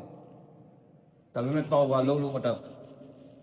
်သာသနာပညာရှင်တွေရဲ့ခံဝဲကိုမတော်ဘူးဘာမှမတင်ယူထားတော့ဘာလုပ်လို့မတတ်ဟဆန်ဘဆရီကိုတစ်ချက်တော့ခေါ်ပြီးတော့ဆရာကြီးကိုကျွန်တော်တော့ဘာလုပ်ချင်တယ်ဆရာကြီးရဲ့လက်မိခင်ဖြစ်တဲ့လူကကမန်ကရဟဆန်ဘဆရီကြီးကိုတော့ပြီးတော့ပြောတယ်ကျမသားနောက်ဆုံးချိန်နေမှာရှိနေတယ်ဟဆန်ဘဆရီကတိတယ်သူမရဲ့တာဘူးလဲဆိုတော့နောက်ဆုံးချိန်နေမှာရှိနေတယ်ချက်တော့လာပြီးတော့ဘာလုပ်ပေးမလားဆိုတော့ဟဆန်ဘဆရီကအဲ့ဒီချိန်တင်ကန်းစာပို့ချကျောင်းသားတွေကိုစာတင်ပေးနေဆိုတော့ဟဆန်ဘဆရီကပြောတော့ကျွန်တော်မအားဘူးတင်မလည်းတွေ့တဲ့အတိုင်းပဲဟဆန်ဘဆရီကလက်မခံမလိုက်တော့အမေဖြစ်တဲ့လူကငိုပြီးတော့အိမ်ကိုပြန်လာတယ်တောင်းကြည့်ပြီးတော့ပြောတယ်နေကြမ်းမကြီးတောင်းနေတဲ့ချိန်တော့နင်းကိုပြောတဲ့ဟဆန်ဘဆရီရဲ့မဂျလစ်ကိုတွားပြီးတော့ထိုင်သူ့လက်ပေါ်မှာတောင်းပါလို့ကိုပြင်လိုက်တော့အဲ့ဒီအချိန်တော့နေကဟဆန်ဘဆရီရဲ့ထိုင်ဝဲကိုတွားဖို့တော့အရှင်လည်းမရှိခဲ့ဘူးအခုနေကြမ်းမကြီးမကောင်းတဲ့ချိန်နေရဲ့နောက်ဆုံးချိန်မှာနေတောင်းပါလို့ချင်းနေနေကိုတောင်းပါလို့ပြီးမှဟဆန်ဘဆရီကလာဖို့အရှင်တယ်မရှိဘလူငယ်လေးကတောင်းကြားဒီမို့မျက်ရည်တွေပါဖို့မှထိကြတယ်ဒီခင်ပြတဲ့လူတွေသူ့ကြည့်ပြီးတော့ဘာလို့လုံးဝမသိဘူးအဲ့ဒီအချိန်မှာဒီကောင်လေးကဘာလုပ်လဲဆိုတော့လက်ကိုမြှောက်လိုက်သူတို့အားယူပြီးတော့ပြကြတာလက်ကိုမြှောက်လိုက်ပြီးတော့အလ္လာဟ်တာလာရဲ့ဌာနပေါ်မှာရှောက်တယ်ယာအလ္လာဟ် ကျွန်တော်ဘဝတစ်ခုလုံးကိုဂုဏတွေထဲမှာကျွန်တော်ဖုံးတည်ခဲ့ကျွန်တော်ကောင်းတဲ့အလုပ်ဆိုလို့ဘာတစ်ခုမှကျွန်တော်မလုပ်ခဲ့မကောင်းတဲ့အလုပ်အားလုံးကျွန်တော်လုပ်ခဲ့တယ်အခုကျွန်တော်သိတယ်ကျွန်တော်ဒီဒုနီယာကနေတွားတော့မယ်အရှင်ရဲ့ရဟမတ်တို့ကလည်းတခြားခိုးတော့ကျွန်တော်တွားမရှိဘူးကျွန်တော်တော်ပါလို့တယ်ကျွန်တော်ကိုခွင့်လွှတ်တော်မူပါအာဖီဘန်ဒါဟွန်မိုင်အာဖဂဖာရဟဲကျွန်တော်ကဂုဏတွေကျူးလွန်ခဲ့တဲ့ဘန္တာပါအရှင်ကအလွန်ပြန်ခွင့်လွှတ်တော်မူတော့အရှင်တခင်ဖြစ်တယ်အရှင်ကုရ်အာန်ထဲမှာအမေရှိတော်မူတဲ့လာတကနတူမီရဟမတ်အလ္လာအလ္လာဟ်ရဲ့ကရုဏာတော်ကနေမျှော်လင့်ချက်မမဲ့ကြဘူးငိုပြီးတော့အလိုက်ခေါ်တော့ပေါ်မှာလက်မြောက်ပြီးတော့သူပြောပြီးတော့သူ့အမေကိုသူကပြောလဲဆိုတော့အမေကျွန်တော်ဖုံးသွားပြီးတဲ့အခါကျလို့ရှိရင်အမေဘာလို့လဲဆိုတော့အဝတ်စားတစ်လားယူလိုက်အဲ့ဒီအဝတ်စားရဲ့ဒီဘက်ထိပ်ကိုအစွန်းတစ်ဖက်ကိုကျွန်တော်လက်ဘင်းမှာကြည့်ကျွန်တော်တွေ့လုံပြီးတဲ့နောက်ကကျွန်တော်လက်ဘင်းမှာကြည့်ပြီးရင်နောက်အစွန်းတစ်ဖက်ကိုအမေကန်ပြီးတော့ကျွန်တော်ရဲ့ last ကိုဒီအလောင်းကိုအမေဆွဲတော့ရက်ကွက်ထက်ကလမ်းတွေအားလုံးပေါ်ကိုအမေဆွဲပြီးတော့လမ်းကြိုလမ်းကြပါမတော့ဘာကြောင့်လဲလူငယ်တွေကျွန်တော်လိုမျိုးဆိုးဖို့ပေဖို့မိုက်ဖို့စဉ်းစားနေကြတဲ့လူငယ်တွေရှိရင်ကျွန်တော်ကိုကြည့်ပြီးတော့သူတို့တောင်းဝင်ကြရလက်ဘင်းမှာရှိပြီးတော့အမေဆွဲတော့ခွေးနေတကောင်ကိုဆွဲပြီးတော့သွားတယ်လို့အမေဆွဲတော့လူတွေတောင်းဝင်ကြယူတော့သူပြောတာဒီဘလော့နောင်တော့ရနေမယ်ဆိုသူစိတ်ထဲမှာခံစားချက်ကဘလော့ကင်းထန်နေတယ်သူ့အမေပြောတယ်ကျွန်တော်ကိုခွေးတကောင်ကိုဆွဲတယ်လို့ဆွဲပြီးတော့ရွာထဲမှာလိုက်တော့ပါကျွန်တော်ခွဲလုံးပြီးနောက်တစ်ခုသူပါမလဲဆိုတော့ကျွန်တော်ကိုမွတ်စလင်အများကုန်နှုတ်တဲ့ကဘာစံကိုမမြုပ်နဲ့ကျွန်တော်ကိုအလ္လာဟ်တာလာတော်တော်ကြီးမားတဲ့ပြစ်ဒဏ်ခတ်တော်မူဖို့ရှိတယ်အာဇာပေးတော်မူဖို့ရှိတယ်ကျွန်တော်ဘေးနာကကဘာဒီပါတွားပြီးတော့အရှင်ရိုက်ခတ်မှာကိုကျွန်တော်စိုးရိမ်မိတယ်အဲ့ဒီအာဇာပြက်အစိမ်ကျွန်တော်ကိုလူအများကုန်နှုတ်တဲ့ကဘာစံမှာမမြုပ်နဲ့အဲ့ဒီနဲ့လှမ်းတဲ့နေရာမှာအဲ့လိုလူတွေတခြားလူတွေကိုနှုတ်တဲ့နေရာနဲ့လှမ်းတဲ့နေရာမှာဝေးတဲ့နေရာမှာကျွန်တော်တယောက်တည်းကိုအမေတီးထားပော့ပြီးတော့မြုပ်ပြီးပါဒီလည်းကိုတူမှာမာပြီးတော့ဘာမှသူတက်ဆောက်တော့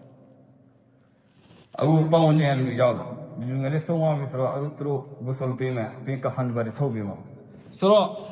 တောင်းရှိတဲ့ပုံကိုယ်တွေကအမေဖြစ်တဲ့လူကိုမေးတယ်ဂျနာဇာနမတ်ဘ누구ကိုဖတ်ခံဆိုတော့အမေဖြစ်တဲ့လူကဟဆန်ဘဆရီကိုတရီယာဂျမန်တာလီဂျနာဇာနမတ်ကိုဟဆန်ဘဆရီဖတ်ပြီးဘလောက်ကောအမေဖြစ်တဲ့လူကမျှော်လင့်ချက်တစ်ခုနဲ့ဟဆန်ဘဆရီရှိရတယ်ကိုသူလာဟဆန်ဘဆရီတကားခေါ်တဲ့တကားဖွင့်ပြီးတဲ့ဟဆန်ဘဆရီအဲ့ဒီချိန်အနားယူလိုက်ချင်ကလေးတွေကိုစာတင်ပေးပြီးတဲ့နောက်ပိုင်းမှာအနားယူကိုင်ယူလာလို့တတိတမောအိတ်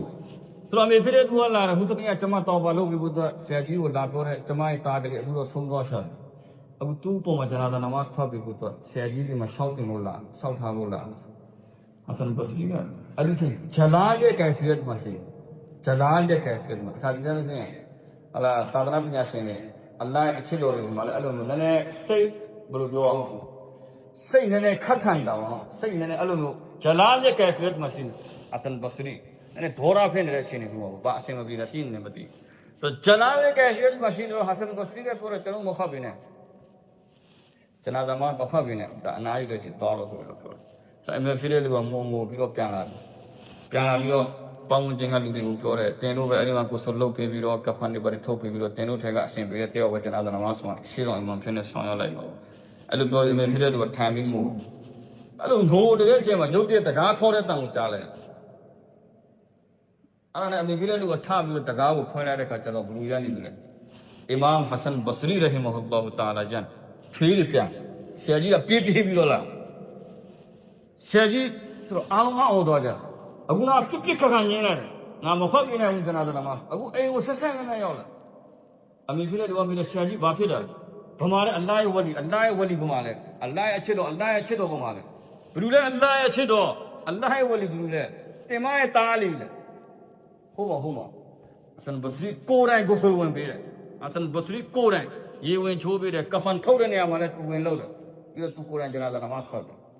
ခေကြောင့်ကိုဆင်ပေးတဲ့အခါကျတော့ဟဆန်ဘဆရီကပြောတယ်တင်မပြန်သွားပြီးတဲ့နောက်ပိုင်းမှာကျွန်တော်တရေတမောအိတ်ဖို့တော့လဲအောင်လဲချတယ်မေးကနေဖြစ်တဲ့အချိန်မှာအလ္လာဟ်တာလာကျွန်တော်ကိုအမိန့်ရှိတော်မူတယ်။အိုဟဆန်တင်ဟာငါရှင်မြတ်ရဲ့ဘလို့ဝလီလဲငါရဲ့ဝလီပြောရဲ့ဂျနာဇာနမတ်ကိုဖတ်ပြီးဖို့တော့တင်ဟာဆင်နေမရှိဘူး။အဲ့ဒီလူငယ်လေးကငါဟာသူ့ရဲ့အဖြစ်တွေအားလုံးကိုခွင့်လို့ပေးသနာတော်မူလိုက်တယ်။သူတော့ငါဟာဂျန်နတ်ကမြင်မာတဲ့အဆင့်တန်းတွေတတ်မှတ်ပေးသနာတော်မူလိုက်တယ်။သူဟာငါရဲ့ဝလီဖြစ်တယ်သူဟာငါရဲ့အချစ်တော်ဖြစ်တယ်။ နေတူတော့ကြာနာမဖတ်ပြီးတော့အစနေမရှိဘူးဆိုနေငါရဘလို့ဝဒီဖြစ်မလဲဟာဆန်ဘစရီထားလို့ကြေးပြီးတော့လာတယ်တပူးမချွေးလေးပြန်အလိုက်အမျက်တော်ရှာမှာကိုကြောက်နောက်ဆုံးချိန်မှာဖြစ်လာတဲ့ဒီခံစားချက်တစ်ခုကိုအလ္လာဟ်တာလာဘလို့နှစ်သက်တော်မူသွားတယ်သူပြောတယ်အမေကျွန်တော်တည်ပြီးရင်ခွေးတကောင်ကိုဆွဲပြီးတော့ဘလို့သွားတယ်အဲ့လိုမျိုးကျွန်တော်လက်ဘင်းမှာအဝန်းနဲ့ချီပြီးကျွန်တော်ဆွဲပြီးတော့ရွာထဲမှာလိုက်သွားတခြားလူတွေတောင်းဝင်ကြရပါကျွန်တော်ကိုမွတ်စလင်အများမှုတဲ့ကဘာဆန်မှာမျိုးနဲ့ကျွန်တော်ကိုအလ္လာဟ်တော်ကြီးမားတဲ့အဇာပေးဖို့ရှိတယ်တခြားလူတွေကအချိန်မရိုက်ချရအောင်ကျွန်တော်ကတော့လူတွေနဲ့ဝေးတဲ့နေရာမှာပြီးဒီနောင်တအနတ်တို့တောင်းပါနောင်တရချင်းကတောင်းပါပဲဟန်ဆောင်ပြီးတော့လူကြောက်ကအလ္လာဟ်ကိုပြောတယ်သူစိတ်ထဲမှာဂုဏတွေကျွလို့မို့တော့တတ်ကြွနေရအလ္လာဟ်ခွင့်လို့တော့ဘောသူတောင်းပါကဘလို့တောင်းပါပြန်ဒီခံစားချက်ကိုအလ္လာဟ်တာတော့နှစ်တော်ယာရဘ်ဘီအင်အဇမတ်ဇူနူဘီကစရာအိုကျွန်တော်ကိုဖန်တီးမပြီးတော့မလို့ရှင်တခင်ကျွန်တော်ရဲ့ဂုဏတွေကကြီးတယ်ကျွန်တော်ရဲ့ဂုဏတွေကများတယ်များဖဒကဒ်အလင်တုဘီအန်အဖဝကအဇမ်ဒါပေမဲ့ကျွန်တော်သိထားတာကအရှင်ရဲ့ခွင့်လို့ချမ်းသာပေးမှုကအရာအားလုံးထက်ကိုပို့ပြီးတော့ကြီးတယ်ဆိုတော့ကျွန်တော်ရဲ့ဂုဏတွေထက်ကိုလည်းပို့ပြီးတော့ကြီးတယ်အင်ကာနလာယရဂျူကအီလာမုဟ်ဆင်အကဲအရှင်ကြီးကနေပြီးတော့သူတော်ကောင်းတွေကလွယ်ပြီးတခြားလူတွေမျှော်လင့်ပန်ခွင့်မရှိဘူးဆိုရင်ဖဘီမန်ယဒူဒူဝယစဂျီရ်မုဂျရမ်ကျွန်တော်တို့ဂုဏကကျွန်တော်တို့ဂုဏတွေကျူးလွန်ထားတဲ့လူကဘလူးစီမှာတွားပြီးတော့ခိုလုံရမလဲဝမဒတ်တူယဒီအီလိုက်ကတဒရအာကျွန်တော်ရဲ့လက်ကိုကျိုးခဲ့သွားတဲ့အရှင်ရဲ့ဘက်ကိုဖြန့်ထားတယ်ဖလာအီဝဒတ်တယဒီကျွန်တော်ရဲ့လက်ကိုအရှင်ပယ်ချလိုက်မယ်မင်းကငါခွင့်မလို့ပြနေလို့ဆိုရင်ဖမန်ငါကြတာဘလူးကျွန်တော်ကိုတနာကြပြဆရာတယောက်ရှိခဲ့တယ်သူလည်းအဲ့လိုပဲဂုဏတွေကိုလုံးပြီးနောက်ဆုံးချိန်ကိုရောက်တော့တယ်ဒီကြပြသူပါဇက်ကနေထွက်ယာရဘ်ဘီအင်အဇမတ်ဆူနူဘီကဆာဂုဏတွေအများကြီးအကြီးကြီးတွေကျွန်တော်လုပ်တာဒါပေမဲ့အရှင်ရဲ့ခွင့်လို့ချမ်းသာပေးမှုကအရာအားလုံးထပ်ပို့ပြီးတော့ကြီးတယ်ရပြီအရှင်ဒီကနေသူတော်ကောင်းတွေပဲအရှင်ရဲ့ရဟမတ်တော်ကိုမျှော်လင့်ခွင့်ရှိတယ်ကျွန်တော်တို့လိုဂုဏကာတွေမျှော်လင့်ခွင့်မရှိဘူးဆိုရင်ကျွန်တော်တို့ဘုရုစီမှာတွားပြီးတော့ခိုးလောအောင်ကျွန်တော်ရဲ့လက်ကိုအရှင်ပယ်ချလိုက်မှဆိုရင်ဘုရုကကျွန်တော်ကိုတနာသူတို့ခံစားချက်တွေကိုအလ္လာဟ်တာလာတော်တာလို့ထားသူတို့အလ္လာဟ်တာလာနှစ်သက်တော့ဆိုတော့တောဘာကတပါလဲဂုဏတွေရဲ့ဖြည့်ဖြည့်ပဲတစ်ဖက်ကအစိတ်ရှိရင်နောက်တစ်ဖက်ကအစိတ်ဖြည့်ဖြည့်ရှိတယ်တစ်ဖက်မှာဂုဏတွေရဲ့တောင်းဆိုချက်တွေရှိနေတယ်ဆိုရင်မတော်တဲ့ဂုဏဖြစ်သွားတယ်ဆိုနောက်တစ်ဖက်မှာအလ္လာဟ်တာလာဖြည့်ဖြည့်ထားတယ်အလ္လာဟ်ရှိမှမိုးလိုက်အလ္လာဟ်ရှိမှမိုးလိုက်ဆိုတော့မကြခင်မှာဦးရမဇန်လမ်းမြတ်လက်လာပါရမဇန်မလာခင်ကျွန်တော်တို့အကျဉ်းဆုံးလုပ်ရမယ့်အလုပ်ကတော့ရမဇန်လမ်းမှာကျွန်တော်တို့နမတ်ဆူပူကြမယ်ဥဒ္ဒါဥပုစောင့်တင်ကြမယ်ရမဇန်လမ်းမှာတောဘာလုပ်ကြတောဘာကိုနေ့တိုင်းလုပ်အခုနကပြောဘာဘာနဂျဘူလ်ဟဆန်တို့နေ့တိုင်းတောဘာအစ္စဖာလို့အလ္လာဟ်ရှိမှမို့အလ္လာဟ်ဒီကနေခွင့်လုံးမှုကိုတောင်းတဲ့အကျင့်တစ်ခုကိုကျွန်တော်တို့လုပ်ထားလို့အင်ရှာအလ္လာဟ်ကျွန်တော်တို့ဒီဟာလေဒီရှိတဲ့လူတွေရဲ့စိတ်ထဲမှာဝင်နေမှကျွန်တော်တို့ကုရ်အာန်ကားကြည့်တယ်ဒါပေမဲ့ဒါကကျွန်တော်တို့ဒုနာတွေပုံမှာအကျင့်ရဲတော်မှုဆိုပြောတဲ့စကားမဟုတ်ဘူးတောဘာတစ်ဖက်ကတောဘာကဂုဏတွေရဲ့ဖြည့်ဖြည့်ပါပဲလုံးလိုက်ဖြည့်ဖြည့်တစ်ဖက်ကတောဘာလုံးလိုက်အလ္လာဟ်တာလာခွင့်လို့တော်မူလိုက်မယ်ပြီးသွားမယ်လို့ကျွန်တော်တို့စဉ်းစားပြီးဂုဏတွေလုံးဖို့အတွက်စဉ်းစားမယ်ဆိုရင်တော့ဒါကမကောင်းဘူးလို့ပြောတယ်အဲ့ဒီတော့တမန်တော်ကြီးဆလ္လာလဟ်အလိုင်းဝါဆလမ်ကဒီလိုဟာဒီသ်တွေကိုအမေရှိတော်မူထားတာမဟုတ်ကျွန်တော်တို့တော့ပြောနေချက်ပေးတဲ့ဟာဒီသ်တွေကိုတမန်တော်ကအမေရှိတော်မူထားတယ်ဆိုတာကဂုဏဖြစ်သွားတဲ့အခါကျရင်စိတ်ဓာတ်မကြောက်ဘူးဂုဏတွေလှုပ်ချင်းပုံမှာအတင့်ရဲသွားဖို့ဒါတွေကိုအမေရှိတော်မူခဲ့တာမဟုတ်ဒါကိုကျွန်တော်တို့တဘောပေါက်တာဘာကြောင့်လဲအများကြီးလူတွေရှိတဲ့ဂုဏလုပ်ပြီးရင်တောဘာလုပ်မယ်ဆိုပြီးတော့ဂုဏကျူးလွန်ကြတယ်ဒါပေမဲ့အဲ့ဒီနောက်ပိုင်းမှာတောဘာလုပ်ဖို့တော့တောဖစ်မရဘူးဂုဏလုံးနေရင်လည်းမောဖြစ်သွားတယ်ဒုမဟုတ်အဲ့ဒီဂုဏရဲ့နဟူဆက်ကြောင့်စိတ်ပြောင်းသွားတယ်နှလုံးသားပြောင်းပြန်နိုင်ခြင်းခံရအင်နကူလူဘဘနီအာဒမကုလဟာဘိုင်နအစ်ဘအိန်မင်အဆာဘီအ်ရဟ်မာန်ဘနူအာဒမ်လူသားတွေရဲ့နှလုံးသားတွေကရဟ်မာန်ရဲ့လက်ချောင်းတွေကလက်ချောင်းနှချောင်းရဲ့အလယ်မှာရှိတယ်ယစရစ်ဖူဟူကိဖယရှာမိမိအလိုရှိတော်မူတယ်လို့အလ္လာဟ်တာလာလဲလိုက်လို့ရအလ္လာဟ်တာလာစိတ်ဆိုးတော်မူပြီးတော့နှလုံးသားကိုဒီလိုလဲလိုက်ဒါဘာကြောင့်ဂုဏဖြစ်ရမှာဒါဘာကြောင့်ဟာရမ်ဖြစ်ရမှာဒီမှာလူတွေတော့အကျိုးတွေအများကြီးရှိတယ်အကျိုးမြတ်တွေအများကြီးရှိတယ်ဆိုပြီးတော့အဲ့ဒီဂုဏကနေတောဘာလို့တော့မစင်စားဘူးအများကြီးလူတွေဖြစ်ဆိုရင်ဂုဏလည်းလုပ်တယ်ပြီးရင်တောဘာလို့တော့တော်ဖီမရတော့သူစိတ်ကိုအလ္လာဟ်တာလာလဲပဲသူစိတ်ပြောင်းတော့တောဘာလို့တော့သူစင်းမှုမစင်စားလို့တော်ဖီကိုမရတော့ဆိုတော့ဂုဏတွေပုံမှာအသိရခြင်းကဒါကုတည်တဲ့ကိုကျူးတာပဲခုချောင်းကိုပစင်နဲ့ပေါက်လာဟာကျွန်တော်တို့တတ်နိုင်တော့အစွမ်းကိုထူတာလူဂုဏတွေကနေဆောင်တင်နေရမယ်မတော်တဆတခါတလေဂုဏဖြစ်သွားရင်အာရှိဘန္ဒါဟိုမိုင်आपको गफ्फार है अपनी रहमत में मुझको पनाह ဒီမိမိရဲ့ရဟမတ်တော်ရဲ့အရင်မှာကျွန်တော်ကိုခိုးလုံးခွင့်ပေးပါအရှင်ခန့်လို့တော့ငိုပါဒါကျွန်တော်တို့ကအာဒမ်ရဲ့တာအဘလီစီမဟုတ်အဘလီစ်ရဲ့တာမဟုတ်ကျွန်တော်တို့ကအာဒမ်ရဲ့တာအဘလစ်ကသူမှားတော့တယ်ချက်ချင်းသူတော်ပါလို့လည်းအလ္လာဟ်တာလာသူ့ခန့်လို့လည်းဒါပေမဲ့အရှိကနေသူအထောက်ထားတယ်ပြီးသူ့အမှားကိုသူမကအာဒမ်အလိုင်စလမ်ကအဲ့လိုမဟုတ်ဒီအကြီးကိုစားမိသွားတာရှိုင်တန်ကလှည့်ထားတဲ့တော့မှားပြီးတော့စားမိသွားတာချက်ချင်းပါပြောရဘဘာနာဆလမ်နာအန်ဖူဆာနာယာအလ္လာဟ်ကျွန်တော်ပုံမှာကျွန်တော်မတရားမှုကျူးလွန်ပြီးတယ်ဖဂ်ဖီရလနာဝရဟမ်နာခွင့်လို့တော့ဘုရားတနာတော်ဘုရားပြီးတော့ဒါအာဒမ်အလိုင်စလမ်ဘုရားကအစ္စကျွန်တော်တို့ကအစ္စရဲ့သားတဲ့မိတွေကမဟုတ်အာဒမ်ရဲ့သားတဲ့မိတွေထဲကကျွန်တော်တို့ကအာဒမ်အစ္စမဟုတ်အမြဲတမ်းအတကြီးမှာမိအမားတွေနဲ့ပတ်သက်ပြီးတော့ဝန်ချတောင်းပန်နေရမယ်ဘာအမားမှမရှိဘူးလို့ခံစားနေရတယ်ဆိုရင်တော့အမှားဝန်ချတောင်းပန်နေရဘာကြောင့်လဲကျွန်တော်တို့မတိပဲဖြစ်နေတဲ့အမှားတွေလည်းအများကြီးရှိတယ်ကျွန်တော်တို့အလ္လာဟ်တာလာကျွန်တော်တို့တွေကိုအလ္လာဟ်နဲ့တဲ့ပုံစံနဲ့ဘဝကိုဖြတ်တန်းနေတဲ့သောဖစ်ချင်းမြစ်တနာတော်ဘဝလေးဝါခီရူဒအဝါနာအလ်ဟမ်ဒူလ illah ရဘ်ဘီလ်အာ